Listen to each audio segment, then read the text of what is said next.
और भाजपा को एक डर भी बना रहा। तो अगर आप सीधे मुख्यमंत्री बना दीजिएगा, एक सीएम के तौर पर भी सबसे बड़ी जिम्मेवारी अगले सीएम की क्या होगी। अब दिलीप जायसवाल को भाजपा ईबीसी जाति का है, इसलिए बिहार का मुख्यमंत्री बना सकते। ओरमा ग्रुप, जो सोचता है वो करता है, आपके अपने सपनों का आशियाना। तो पहला हम जानना चाहेंगे आपसे कि दिलीप जायसवाल क्या मुख्यमंत्री बनेंगे, क्या चांसेस है। 4 पॉइंट ऐसा बताइए आप हमको जिससे बन सकते हैं और 4 नहीं। पहले हम जानेंगे कि कौन सा पॉइंट है जिससे बन सकते हैं। देखिए, सबसे बड़ी बात कि ईबीसी से आते हैं। ईबीसी में भी बनिया जाति जो एक बहुत बड़ा वोट बैंक है बिहार में, जिसको लेकर कांग्रेस ने रणनीति बनाई, जिसको लेकर तेजस्वी यादव ने कई लोगों को एमएलसी बनाया, टिकट दिया। कोशिश यही थी कि हिंदुओं की एक बड़ी जनसंख्या ईबीसी जो व्यापारी जाति है, जिसका एक ट्रेंड रहता है हमेशा बीजेपी की तरफ, इसको तोड़ लिया जाए।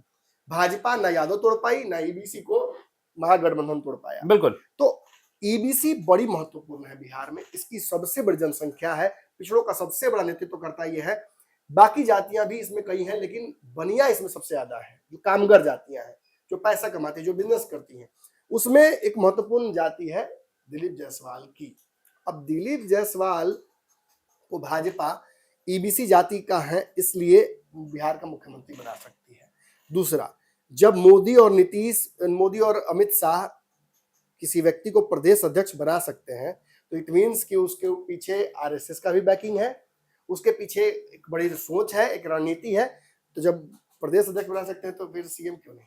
Strong background. दूसरा बड़ा पॉइंट उनका स्ट्रॉन्ग बैकग्राउंड, उनके पीछे एक बड़ा रिसर्च पार्टी का पहले से और इन्वेस्टमेंट भी। तीसरा, दिलीप जायसवाल के रेजिम में क्या हासिल किया है बीजेपी ने बिहार में, कितनी सीटें मिली है। दिलीप जायसवाल के रहते सर जिस तरीके से बीजेपी बढ़ी, एक प्रचंड जीत, 202 सीटें एनडीए को आई है, 89 बीजेपी को आई है। तो इतनी बड़ी जीत जो व्यक्ति लेकर आता है, उसको सीएम बना दिया तो हो सकता है कुछ और बड़ा कर जाए।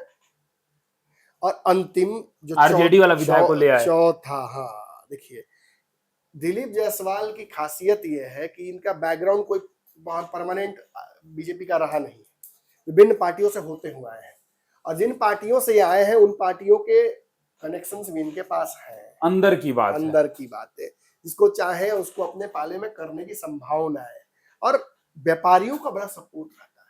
भाजपा किसी को जो प्रदेश अध्यक्ष बनाती है तो उस एक चीज को हमेशा ध्यान रखती है कि वो व्यक्ति संपन्न हो और संपन्न लोगों से जुड़ा हुआ हो, उद्योग मंत्री, उद्योग उसके पास हो, उद्योगपति उसके पास हो, और यही सोच के उनको मंत्रालय भी दिया गया है। लेकिन भाजपा के अध्यक्ष के तौर पर उन्होंने जिस तरीके से पार्टी के रिसोर्सेज को चैनलाइज किया, इट इज हाईली पॉसिबल कि आगे चल के बिहार में उद्योग, बिहार में लगाना है ना, जब उद्योग मंत्री बनाए तो सोच समझकर, तो कुछ जिम्मेवारी ही सोच के नहीं दी होगी। तो सीएम के तौर पर भी सबसे बड़ी जिम्मेवारी अगले सीएम की क्या होगी, बिहार में उद्योग लगे, रोजगार पैदा हो। तो चौथा बड़ा पॉइंट यही है कि जिस व्यापारी वर्ग का सपोर्ट दिलीप जायसवाल को मिला हुआ है, उसका ये फायदा उठा सकते हैं। अब देखिए, ये वो 4 पॉइंट है जिसमें दिलीप जायसवाल बन सकते हैं, लेकिन अब सर जज्बात और हालात दोनों बदलेंगे। अब वो सुनिए कि दिलीप जायसवाल क्यों नहीं बन सकते हैं। उम्र, दिलीप जायसवाल की उम्र ऐसे तो बहुत ज्यादा नहीं है, राजनीति में उम्र को बहुत ज्यादा नहीं कहते हैं, लेकिन भाजपा कहीं से भी, आप पिछला कोई भी पैटर्न राज्य का देख लीजिए, भाजपा ने कहीं भी इस एज ग्रुप के व्यक्ति को मुख्यमंत्री नहीं बनाया है। और बिहार में फिर उस एज को खेलना भाजपा के लिए सही नहीं होगा। भाजपा को यह सोचना होगा कि कल चिराग पासवान से दो हाथ कौन करेगा, कल तेजस्वी से दो हाथ करेगा, प्रशांत किशोर से कौन भिड़ेगा। और इस जब जॉनरा में आप आते हैं तो कहीं ना कहीं दिलीप जायसवाल थोड़ा सा पिछड़ जाते हैं। तो एक बहुत बड़ा कारण ये है। दूसरा, आप ठीक है, ईबीसी की बिहार में एक बहुत बड़ी जनसंख्या है, व्यापारियों का बड़ा सपोर्ट वर्ग हमेशा रहा है, लेकिन बिहार या देश में भाजपा का एक हमेशा से कोर वोटर रहा है, और वो वोटर सवर्ण रहे हैं। सवर्ण, और देखिए बेसिकली ये ईबीसी में बनिया जाति आती जरूर है, व्यापारी जाति, लेकिन ये ट्रेडिशनली माना जाता है, मतलब अनकन्वेंशनली माना जाता है कि ये भी सवर्णों का ही एक वंचित भाग है। बिल्कुल। क्यों? क्योंकि कोर वोटर रहा है हमेशा से बीजेपी का। तो जैसे ही भाजपा ईबीसी की तरफ बढ़ेगी तो बनिया जाति छोड़कर उसे कहीं और जाना होगा। मतलब ईबीसी की और भी जातियां हैं, पान ताती ततवा हैं, आपने ठाकुर हैं, तेली माली चमोली, बहुत सारी जातियां हैं जिनको आपको जगह देना पड़ेगा। और इन जातियों को आप अगर रिप्रेजेंटेशन नहीं दीजिएगा तो थोड़ा गड़बड़ा जाता है। नोनिया है, मलाह है, ये सब उसी में आते हैं। तो अगर आप सीधे मुख्यमंत्री बना दीजिएगा एक व्यापारी जाति में से बनिया को उठा के, तो बाकी वैसे को तो बाकी हो जाएंगे ना हमको रिप्रेजेंटेशन। बिल्कुल, ये भी एक बहुत बड़ा पेच है। तो सवर्ण और जो बाकी जातियां ईबीसी के हैं और ओबीसी की भी जातियां हैं, उनमें भी थोड़ा सा पेच है। एक बड़ी समस्या ये है कि नीतीश कुमार के हटते ही लवकुश जो कि और ओबीसी की नॉन यादव जातियां, फिर जाति वाला ही एंगल है लेकिन बहुत महत्वपूर्ण है, बहुत एग्रेसिवली अपना अगला नेतृत्व खोज रही हैं। तो बिहार में दिलीप जायसवाल इस समीकरण से नहीं आते हैं, फिट नहीं बैठते हैं। एक चौथा बहुत बड़ा कारण रहा, भले ही रिजल्ट बहुत अच्छा आया दिलीप जायसवाल के कार्यकाल में, लेकिन दिलीप जायसवाल को तुरंत चुनाव के बाद हटाया भी गया।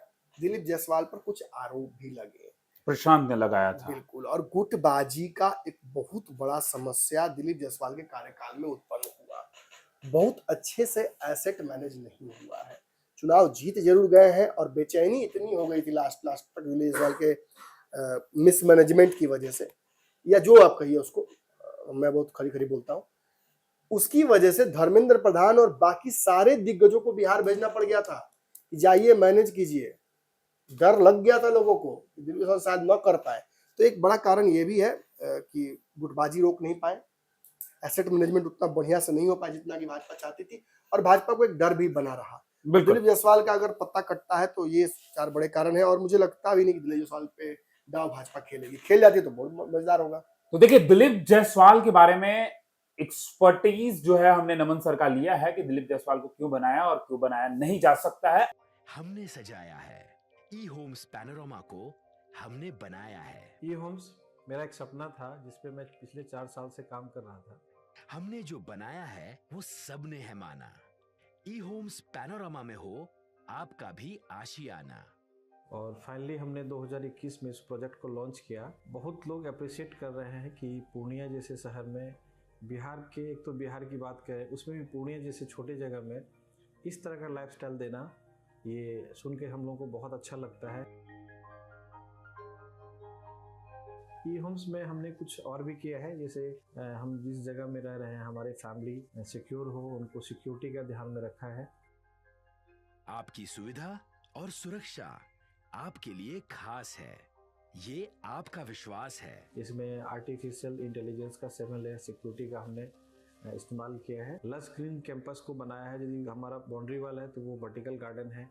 ये जितनी भी फैसिलिटी होता है एक इंटरनेशनल टाउनशिप में ई होम्स है, ये हम लोग विश्वास नहीं कर पा रहे हैं। जो भी हमारे मित्र दोस्त या जो भी हमारे बाहर के बाहर आते हैं तो हम लोगों को बहुत अच्छा सुनने को मिलता है और बहुत अच्छा क्रेडिट मिल रहा है। वो सारा हमने सिर्फ एक बिल्डिंग नहीं बनाया, हमें एक बहुत अच्छा लाइफस्टाइल दिया ई होम्स में, और मेरा एक सपना था जिसको मैं आज फुलफिल होते हुए देख रहा हूँ। ये आपका आवास है। ई होम्स पैनोरमा में अब आपका निवास है। E homes Panorama, luxurious lifestyle redefined. Panorama group, जो सोचता है वो करता है। अगर ये वीडियो पसंद आई और वह बिहार के राजनीति और बिहारियत से सरोकार रखेनी तो सब्सक्राइब बटन दबा के चैनल के सब्सक्राइब कर ली।